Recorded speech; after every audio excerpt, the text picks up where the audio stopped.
Olá pessoal, aqui é o professor Leomir, professor Barbadinha. Nessa aula vamos estudar como podemos determinar um plano.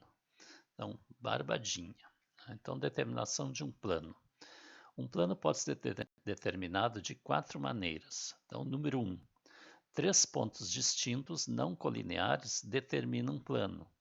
Tá? Veja que isso aqui a gente viu na aula 1, o postulado número 3 do plano, tá? Que lá dizia que por 3 pontos não colineares passa um único plano. Eles determinam um plano. Então, isso aqui é justamente o postulado número 3, né, do plano, lá na nossa aula 1. Tá? Dá uma olhadinha lá para dar uma revisada.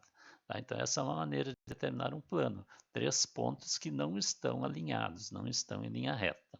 Tá? Agora, a segunda maneira, por uma reta e um ponto fora dela.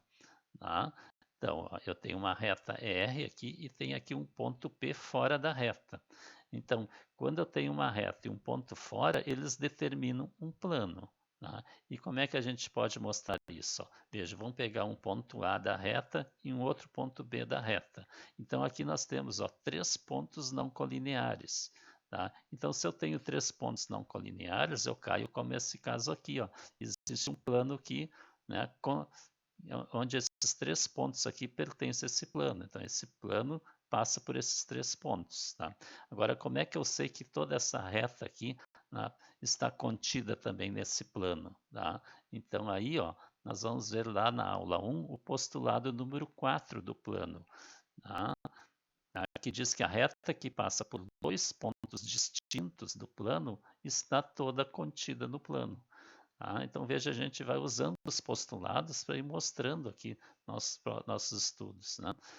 Então, veja de novo lá na aula 1, postulado número 4, né, do plano lá que a gente indicou, para justificar isso aqui. Agora, terceiro, ó, por 2 retas concorrentes. Então, se eu tenho aqui 2 retas concorrentes RS, ó, elas concorrentes porque elas se cruzam num ponto P aqui, ó. Tá? Então, 2 retas concorrentes sempre vão determinar um plano. Então, por exemplo, aqui, como é que vai determinar o plano? Ó, se eu vou pegar um ponto A aqui da reta S e um ponto B aqui da reta R. Tá? Então, veja que eu tenho, de novo, 3 pontos não colineares. Tá? Caiu no primeiro caso. Então, existe um plano que passa por esses 3 pontos. Tá? E, além disso, ó, né, como é que eu sei que a reta R e a reta S, né, estão contidas no plano? Aí eu caio no segundo caso. Veja o postulado, né, número 4 lá, da aula 1.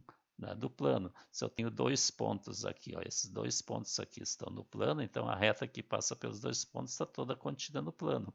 E aqui também, ó, eu tenho 2 pontos do plano e a reta, né, passa por esses 2 pontos. Então a reta R também está contida nesse mesmo plano. Tá? Então, as retas, o plano fica determinado. Barbadinha. Tá? Então, o quarto caso, né, por 2 retas paralelas distintas. Tá? Então, se eu tenho aqui 2 retas R e S, ó, distintas, né, retas paralelas distintas, porque elas podiam ser iguais, né, caso particular. Então, o que eu vou fazer? Eu vou pegar aqui um ponto A da reta R, um ponto B da S e um ponto C da S. Então, eu tenho de novo 3 pontos não colineares. Tá? Então, por esses 3 pontos não colineares passa um plano. Tá? E como é que eu sei que essas 2 retas aqui estão no mesmo plano? Tá? Aí vai cair, né, no postulado de Euclides. Ó. Tá? O que diz o postulado de Euclides? Né? Por um ponto não pertencente a uma reta, existe uma única reta paralela à reta dada. Tá? Então, ó, eu tenho aqui esta reta aqui que passa por esses 2 pontos que pertencem ao plano. Então, a reta S está contida no plano. E aqui eu tenho um ponto, né, fora da reta S. E por esse ponto passa uma única reta paralela a ela. E como elas são paralelas, elas estão no mesmo plano. Tá? Barbadinha.